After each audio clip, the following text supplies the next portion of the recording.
早晨，歡迎大家嚟到第9屆澳門文學節嘅第2日嘅節目當中。Welcome everyone coming to the second day of the 9th Macau Literary Festival. Good morning. 今日第一場呢，就係關於澳門出版兒童書籍嘅挑戰同埋學習，同埋會有一個兒童書籍在街上 Na Rua 嘅兒童書發佈會。We have today as our first section publishing children's book in Macau, the challenges and learning, and the book release of the book Na Rua. And I will pass the mic to our moderator and our writers to show you more what is it about. 咁我交個咪俾主持同埋兩位作家介紹一下我哋今日嘅內容。Okay, good morning everyone. We are happy to have here with us Catarina and Joe. And they will share with us the story behind the book Na Rua. Okay. Good morning. Catarina and Joe, how was the book Na Rua started? Where did you get the idea of starting this book? So, hello, good morning everyone. Basically, Na Rua was created in my mind 7 years ago when I arrived to Macau. I was Na Rua, walking in the streets, traveling around Macau and exploring the city. And I was working in a children's publishing house back in Portugal. And suddenly I thought that, oh, this is a great place to make a children's book. And this influence of Portuguese from one side and then the Chinese on another side. Then my life went by and I had this idea on the back of my mind, and I decided that this year was the year to launch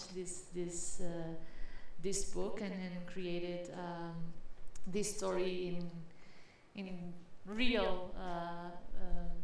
So basically, it's the idea is this father and girl from Portugal. They walk around Macau and they see everything around with their Portuguese eyes and how Macau is home for them.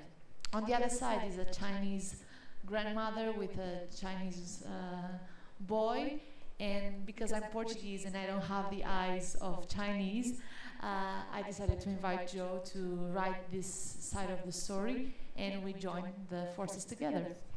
Yeah, I think Catarina approached me with this brilliant idea, which I also was very much fascinated about it. I think because I think living in Macau, as we all know, it's a place Chinese and Portuguese with a lot of mixed together, but sometimes we don't really know each other. I mean, how, just because when the first time Catarina asked me, she asked me to write, because she, just as she explained, we want to know how Chinese, how they behave, how they live a day. So, and then I suddenly sit and think, yeah, what Portuguese do? I mean, what Portuguese spend their day in? What did they do in holidays with their kids? Where they bring the kids? What kind of activity they're doing? So it's bring a lot of question to me. So I think during the whole process, of course, I was responsible for writing a Chinese side story. As the design was a grandma and a grandson, Xiu Bo, and they spend a day. Of course, I put some element there because, you know, Chinese, Macau is a very busy city, so sometimes people need to work overtime. So their parents was working overtime during the weekend. The kids was stay with grandparents. So that actually is my life. I mean, during the writing, sometimes I really don't know. So I write my story there. What you see there in the Chinese part is basically what I did usually. So, and then there is one very interesting point. I write the first draft, which is, I think, very much like a tourism promotional article. Like, you know, go to do a lot of things like a tourist or we're trying to sell. And then after that, I gave it to my wife and said, just give me an opinion, say if this story attracts you. And then she said, it's too tourist promotional. So then I sit back and again, so as I just mentioned, I just try to put more daily life, more normal, no that drama, you know, no that fancy stuff, just how they spend the day. So, and then when I read the other Portuguese version and I put them together, I think we kind of share a city, and that's why Macau is Macau today. I'm just realizing by what you're saying that we in this book never put the name of anything. We didn't say this is the ruins of St. Paul or this is the Senado Square. We said, oh, this is a plaza with calçada, which is the traditional floor from Portugal that was brought to Macau, and oh, see these big old buildings.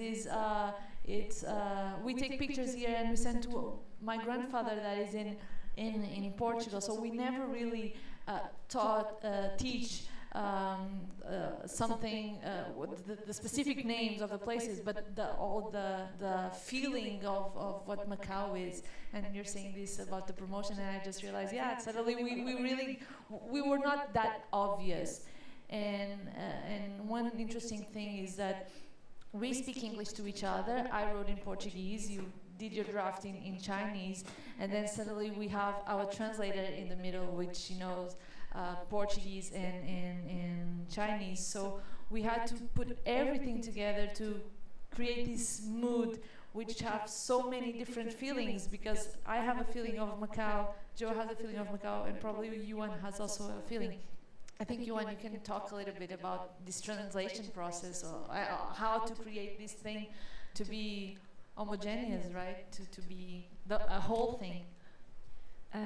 The translation process of this book is quite different, because usually I translate from one language to another, but this time to both sides and with two different writers.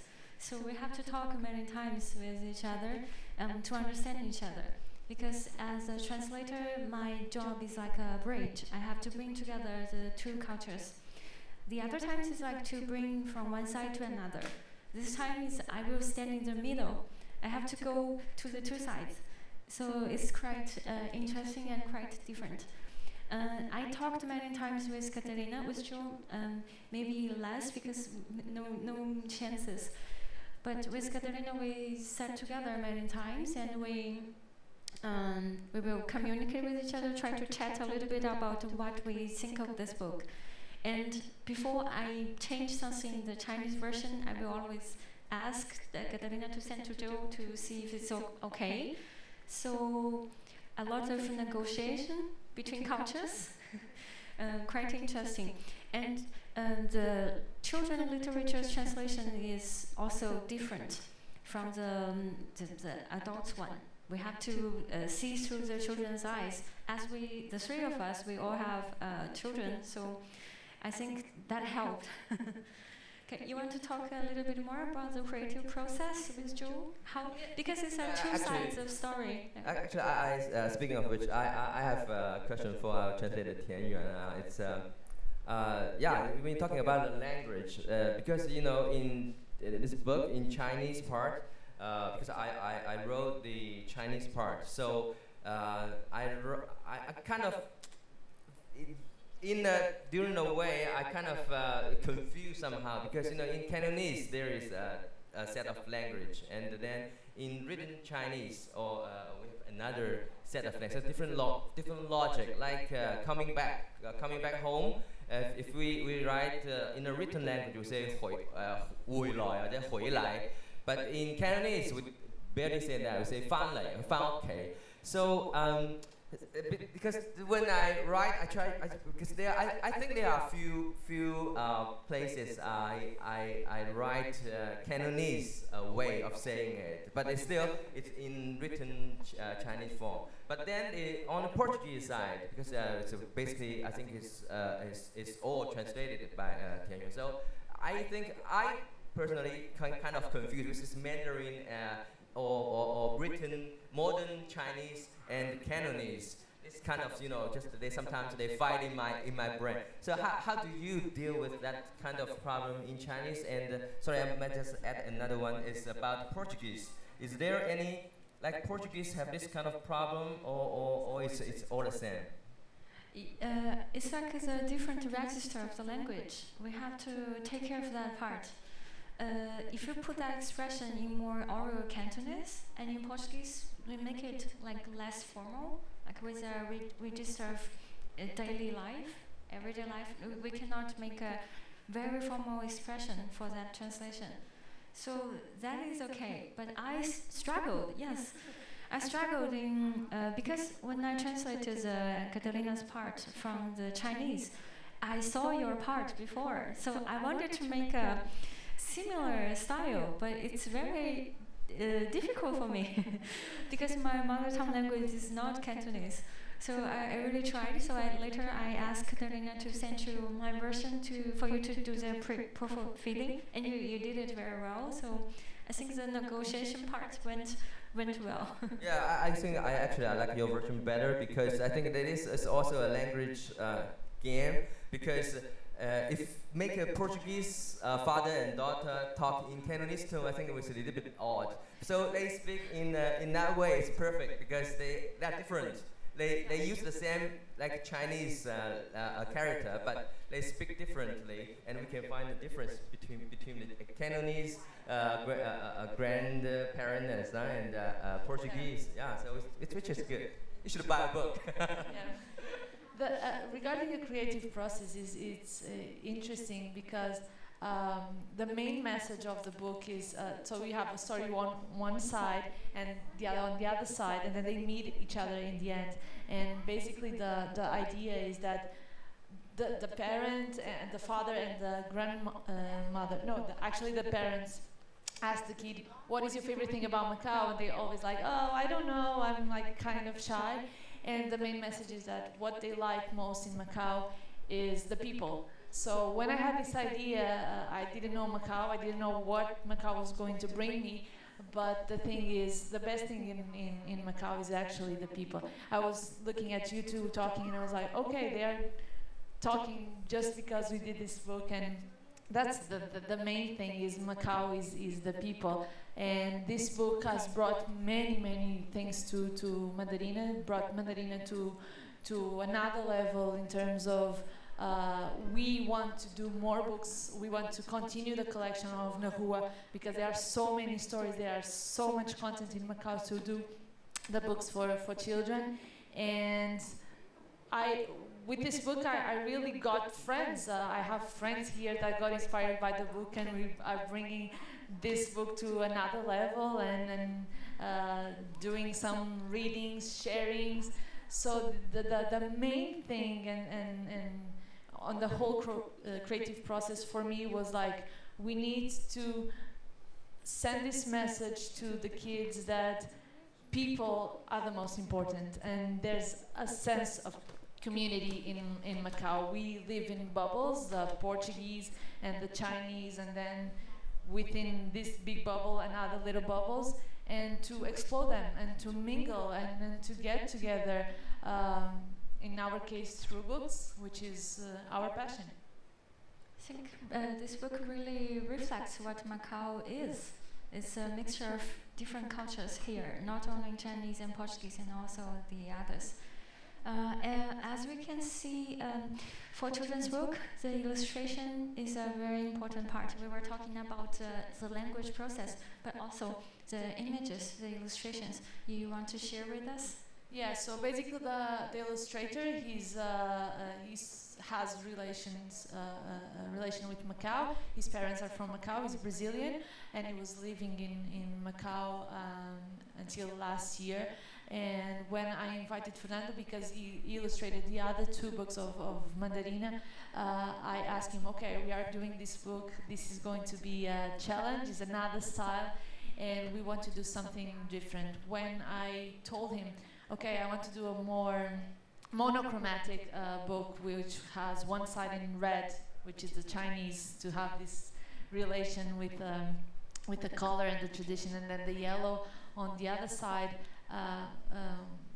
what do you feel about it? And I said, okay, I'm going to try. And then when I saw the book, it was nothing of what I imagined, but it was like, oh wow, this is going to be a challenge to put this book out there and be our first storybook. And suddenly it's just this monochromatic thing. How is the public going to react? And I see a lot of people telling me, oh, the illustrations are so beautiful, it's so nice. And this is good. It's because it also conveys a message. What we did with the illustration is that once you read a book, and one of our the quote that I chose for this festival is that children are made readers in the lap of their parents. I see a parent there with the children sitting on the lap with a book.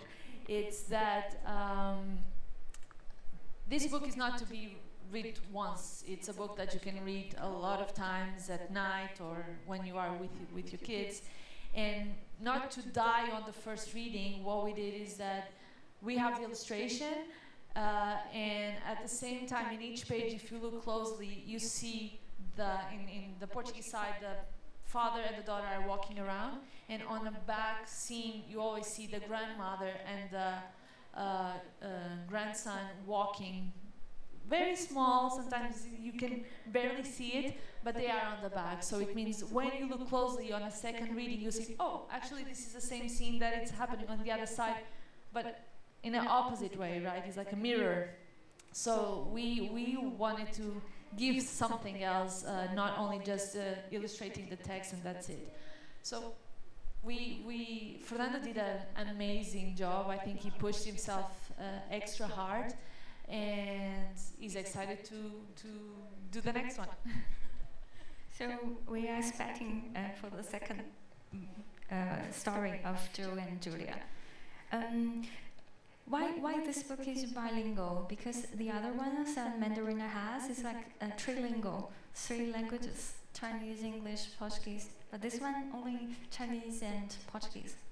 So that's a challenge in terms of Macau. I think is the only place that uses so many languages in one project, which is insane. And if you want to print a book with 3 languages, would be crazy. I struggled a lot with this decision. All the books from Mandarina have 2 languages printed on. Sometimes it's a combination of English and traditional Chinese. Sometimes it's simplified Chinese and English. And this one had to be the 2 official languages of Macau, because this is all about Macau. And so we decided to go for the Portuguese and for the traditional Chinese.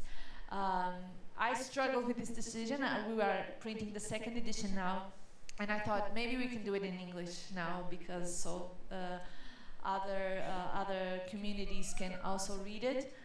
But it's hard. It's really hard to go for it. And in terms of marketing decision, is like how many people would buy this book in English. So.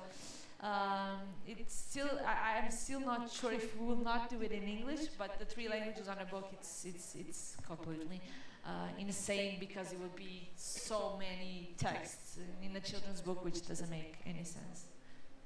Talking about the marketing, can you tell us about something about it? Like, we were expecting like more Portuguese children buying this book, but as a Portuguese and my story, I thought, oh, maybe a lot of Portuguese would identify themselves with these books. I don't know how many Portuguese bought the books, but the Chinese community was really, really interested in this book. We almost sold out in 2 months our first edition, which I think for Macau is something significant. I didn't have this notion how many books are sold in Macau. So for me it was like, oh, I'm selling this, and suddenly, wow, you're selling so many books. And okay, this is quite good. I have this dream that every children of Macau have at least 1 book. Doesn't have to be Na Rua, 1 book of Mandarina, because with all the books from Mandarina are about Macau. So at least they have 1 thing about Macau, and they will learn something about Macau.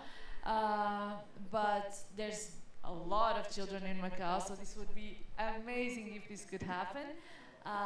But yeah, I'm super excited to do more books and reach more and more people, because we have content from Macau and meaningful content.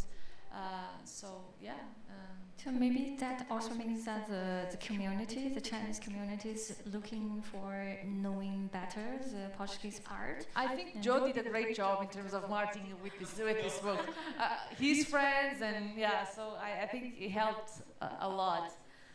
But no, for me it's like I'm a Portuguese small potato in Macau, but suddenly I have Chinese coming to me and said, "Oh, I know Mandarina," and calling me Mandarina, which is Catarina Mandarina. And I'm like, "Oh, you're Mandarina. We have Gabriel there," and he keeps calling me Mandarina. It's like we know each other, and it's like, "Oh, Mandarina, no, it's Catarina." So, but at least they know me, but they know the project. It's like, "Oh, I bought your other 2 books," and I'm like, wow, someone that I cannot even talk the same language is like. This is very, very good, but Joe knows better how the Chinese community react to this. Yeah, I think I would say, because yes, just mentioned, this book is going to be reprint, right? I think from a local writer's aspect, I would say this is because this book was released in June this year. June, I think June from June now is already making the second print. It's a very good record. It's very good. We didn't print it 50 because we printed a lot more. So yeah. Because when I as a co-writer, I also received some books from Catarina, and then I usually I would save some copies for myself and just as gifts to some of my close friends, because I shared it on the Facebook and then people seeing it. And then I start to receiving the incoming orders, and they say, okay, the first day I just make a handwrite list. I think this one, 2, maybe that one, and I make a very small list, and then I say, oh, it's already exceed my copies I currently have. So I ask Catarina to give me more. And then the next day in the morning, it's like kind of stock market, I don't know. It pop up like suddenly just to keep continuing increasing. So I think, oh no, I need more. So I remember, I don't know how many times, maybe 2 or 3. Three. I just asking to give me more, because there's more income. It's not send it for free as a gift. It's people actually paying for just they ask me to buy because they usually they probably want more convenient or not easy to find in a bookstore. So anyway, I just this is a very unique experience for me. And then another time my wife was joking to me, said, okay, one of the best seller book is this one. So yeah, I think this shows actually Macau, the market. I wouldn't say it's a very big market, but I think Macau's people are very hungry for a good quality children books for their children. In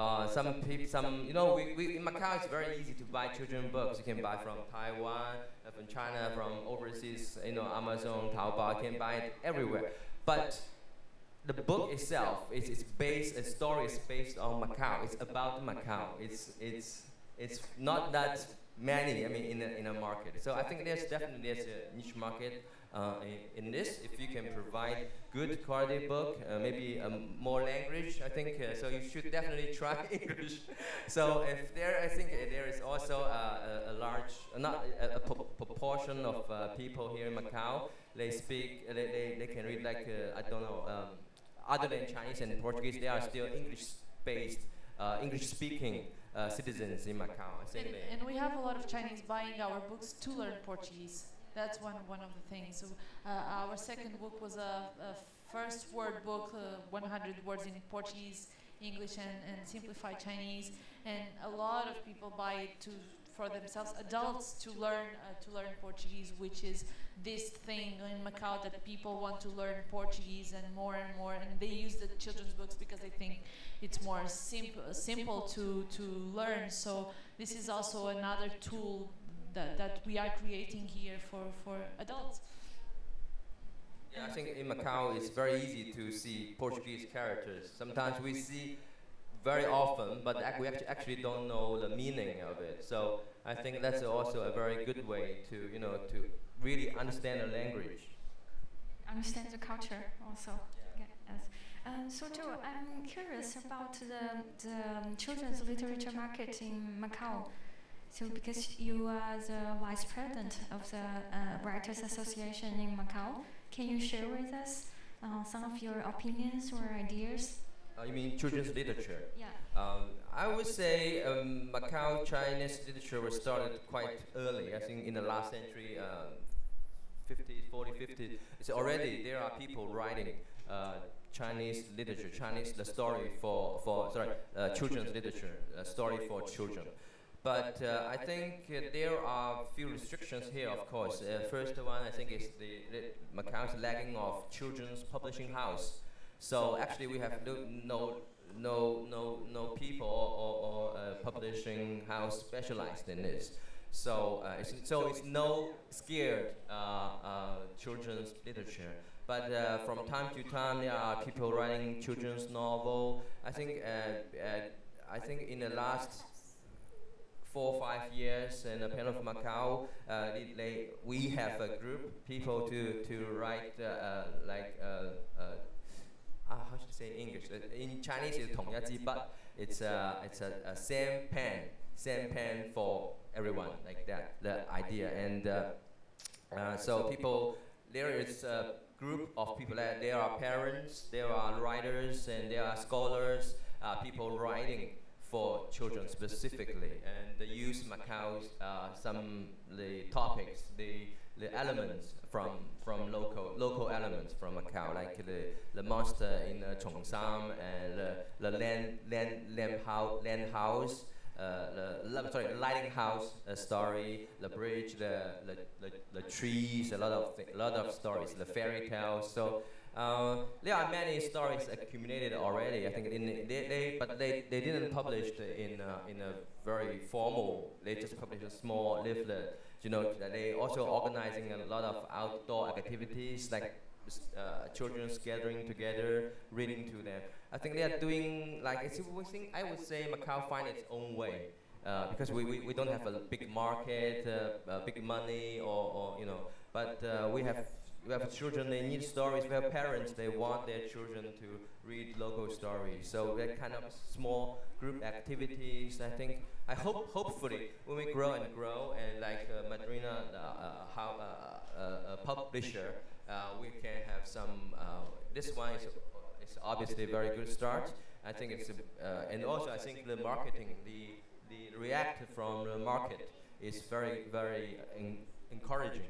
So I think if there are more and more coming, maybe in the future we would see 1 or 2 very good stories or very good books. Like this story, I was trying to introduce to as many friends as I could. Some they are from stage business, some from TV business. So I think if there is a way to connect them together, it can be developed. It can grow, and maybe turns out to something other than we expect.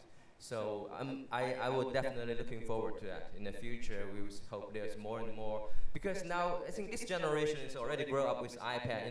They're recording everything, they're making multimedia. So I think our story is just my story still is a story on a paper, but maybe in the next generation they can make it moving, they can make it in 3D, or I don't know, in a way we didn't know, but it will be more fascinating, more attractive. Yeah, we don't really know how we impact the others with this story. I have this idea, and then suddenly, like, some kids don't like it, some kids love it. So it's this challenge, and that what moves us. But also for adults, some people get really interested with the illustrations. So this is fascinating. We have Gabriel here, he came to me and said, "Oh, why don't we do this? I'm a musician. We can do something." And then I'm like, "Okay, this is a good idea." And the same day, someone came to me and said, "Why don't we do a shadow play with a story?" And then I said, "Okay, this is too many people getting interested. We really have to do it. So we are doing this in the end of October on the 25th, I think, 25th, right? On the 25th, we are doing a shadow play, and we have live music from Gabrielle, and reading this story to the kids, and so we are going another level slowly, and this thing is, Mandarina is basically a very small team, and we want to grow slowly but steadily, and it's you were talking about the books that your friends requested. I had this idea of each book that I sell from Mandarina, I want to know the person that bought it and deliver to them in hand. So when we did a pre-launch in the 1st of June for this book, and then on July, when I received the books, I had to deliver. So I went literally by myself to 212 people to deliver a book. So I went for 1 week, stopping the car, going, meeting people, just with this idea that I have to meet each person that is investing on this project. And suddenly I said, no, I really have to let go. We are growing, and this is a good thing. And now people can buy it in all the bookstores. They can also buy from us. But it's like this idea of Mandarin is growing. So my idea was always this thing. I always keep telling this story and saying the same thing, is about this community, about people really investing and buying a book that is not only a book. Our first book from Mandarina is a sticker book. It's just a commercial thing. They have stickers. It's not a literary project, but all the pages have some content about Macau's history. And so it's not just a sticker book that they play and that's it. The children are really learning something. So a parent or someone that buys this book and invests on this, we have to be very grateful and very thankful, because they are investing in their children's. And we have this challenge to have a children's publishing house when kids just want iPads. But we have to have this notion that this tradition, at least in Western world, that when we put kids down to sleep, we hold a book and we read for them. This is going to be like forever, and I want to keep this tradition live. And if it's with Mandarina books, it would be much better. But even if people buy more books from other places, we are creating this culture and this desire to read and to know more. Yeah. Yeah, and speaking of Chinese literature, I also think there is another very important responsibility for us as writers to write stories. Just this morning, I come to this place. I just passing by the Temple Macau, and I met Catarina there. She's just walking out from the temple, and I just introduced the two lions. I don't know if you are familiar with the two lionstone. You can go there, check it out. Afterwards, there's two lionstone in the Temple Macau. And I wrote a story about it, I think a couple of years ago, and then it turns out to be a children's drama staged in a Macau Culture Center. The story is from a local legend. Said there is ancient times, the two in front of the Macau temple, there was two lionstone. They were turned to kind of a monster. After the sunset, they were to bite villagers, a cow, a chicken. So the village was so panicked. They asked some priest to do something about it, and they won't smash the stone lion and say no, because they are Macau, they are the goddess, the guidance. So we shouldn't do that. So the priest find a solution, just to scratch the tongue of that stone lion, so it won't turn. So then the village restored, the peace was restored in the Macau village.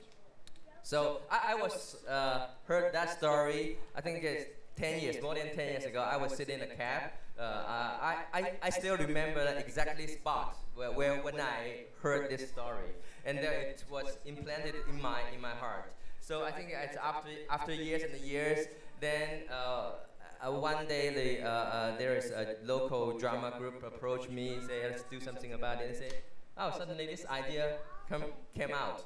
So I write it down, try to develop it, put some modern elements. There's like a modern family with the housemaid, and they went to Macau temple, and then somehow they was involved in this incident, and to realize that human occupying too many space, and we leave the animal, the nature, too little space. So that's kind of thought. So I think that's. It's like, I don't know, it's like a passing on, it's like a light, it's like a torch, a torch, from one to another, from that cab, from that, I was listening to the Macau radio, the DJ there, have this talk show. So then they passed to me, and I write it down, and I passed it over. So I think every children's story, we are doing like similar job like that. We write down whatever we thought, and we pass it on. And this will be, I think, at least our children, they will have this kind of attachment, connection with our land, with this city, this Macau. They know the stone lion, they know the road, the brick road, the Calçada? Calçada. Very good, then you were Calçada. So this is a very famous Macau. There's a story about it, actually. There's a history about it. So if we write it and they understand it, probably they can develop something they can pass on to their children. And I think that's another aspect. That's how, because sometimes people would think, oh, children literature, that's just like a funny game. It's nothing serious. They just, do when you have time. But I think no. I think children literature or children's story, write for children, is a very important work. It's we try our best to do our part, and I think this can pass on, right? And for us, what we are doing is writing stories based on the reality. We are not doing into fantasy. For me, it's really hard, not just because of the ideas that don't come up, but that's this thing. It's about reflecting yourself into something, and Na Rua is exactly that. It's we are this, and we live this. So it's a style that we are creating here. Maybe other publishing houses will come up and have this fantasy style, and I see that a lot in Chinese literature. Is all about the fantasy, and even the characters, the illustrations are very idealistic. They are not very real. So that's the thing. We want to bring more the reality. It's like we are planting some seeds, and we will see they grow later in the future generation. Like they looks like a simple story, but no, we put our heart in it. I think everyone in this team, we all put our soul and heart into it, and it was made with love. Okay, you want to talk about the future projects? Have any idea? So basically, we spoke about continuing the collection of Na Rua. We are, as I was saying, the shadow play. So we are bringing this into live action in the end of this month, and then continue, and hopefully we'll do a tour on it in Macau. Let's see how it goes. But we want to continue the collection. Na Rua is interesting because I'm very bad on giving titles to books, and we were struggling with this title, and I'm like, Na Rua. So this book was made in the pandemic.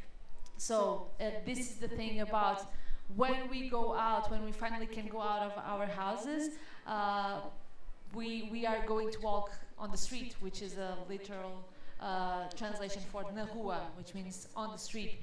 So it's about walking on the street. It's about this thing of, it was during the pandemic, we were inside our houses doing this thing, and now we can finally go to the streets. which Macau was not the real case, but it marks the time. And suddenly, okay, so Na Rua is also the stories that we hear on the street, is also the things we see on the streets. So we want to continue the collection, and we will do it soon. Mandarina also has a lot of ideas for other books. I think it's a thing about time and not being just me doing the whole thing. But yeah, we have more books to bring to the public next year, and we want to invest a lot on this collection. Probably bring it into a play. This is all about surprises. It's actually Mandarina is celebrating one year this month, so it's like 1 year passed by. I remember 1 year ago I was receiving a sticker book, and I'm like, selling to my friends, buy my sticker book because I made this book. You remember? I was always telling them one day I want to do a children's book, and they're like, okay, I buy.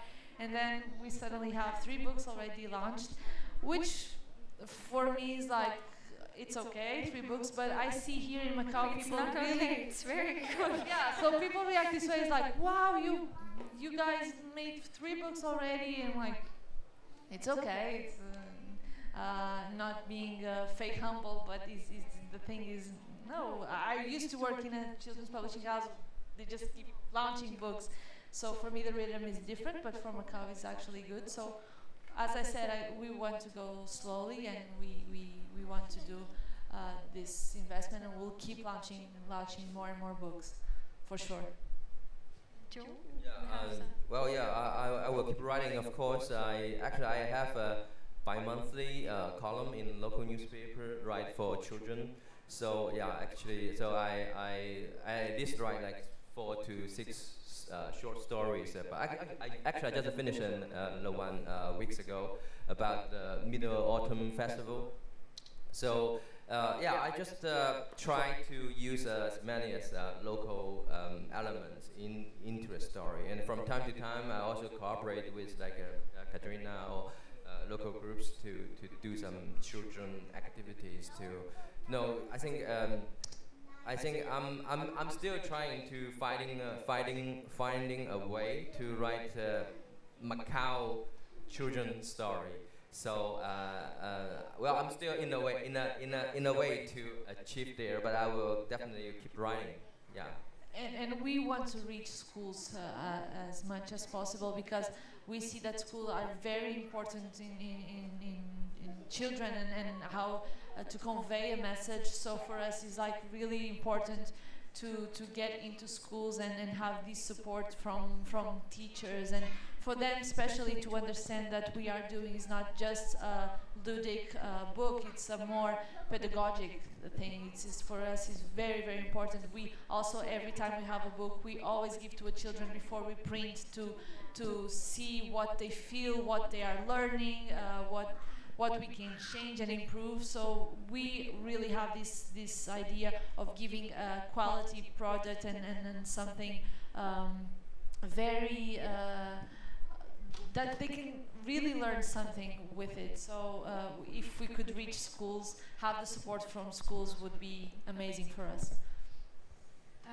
Because we have no more time, I see it passed really fast. Okay, so our conversation will stop here, but we can continue to talk with everyone on the other side. If you want to talk with Catarina and Joe, you obviously can talk with them and ask them their signature on your cover. Okay, thank you everyone for coming. Okay, Thank you very much. Thank you.